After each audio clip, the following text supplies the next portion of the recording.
советник, личен советник за клиенти е да се има добро познавање на самиот клиент. Тоа не подразбира само разбирање на финансиските извештаи и бројки, тоа се само дел од целокупната слика.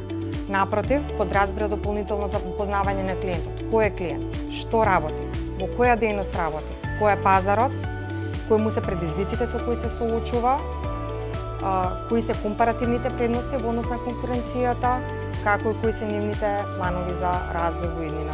Морам да признам дека соработката со клиентите од самиот старт ќе градиме да биде долгорочна.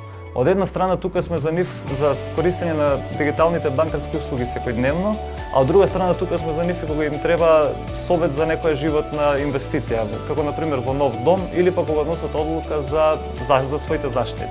Токму затоа и ProCredit 20 години успешно функционира баш заради среќни клиенти кои што имаат доверба во банката. Она што е уникатно во споредба со другите банки, можам да кажам и од големо значење за клиентите, е тоа што на клиентите минимум еднаш годишно им презентираме наше видување на нивниот бизнис.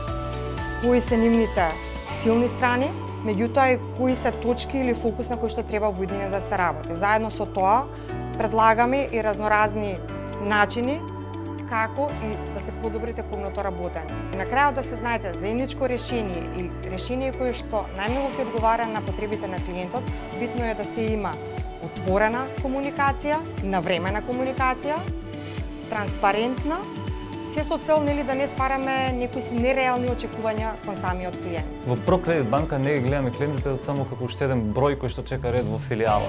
Напротив, кон секој клиент пристапуваме лично. Клиентот не се врзува со физичкото присуство на банката, туку напротив, банката е таму каде што се наоѓа клиент.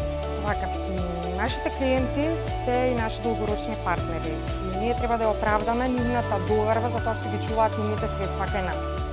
Затоа од самото постоење на ProCredit банка не поддржуваме класично потрошувачко кредитирање на физички лица, него напротив, кредитираме исклучиво за подобрување на животниот стандард од една страна на физичките лица, а од друга страна пак што се однесува до бизнисите, кредитираме исклучиво бизниси кои што ги делат нашите вредности.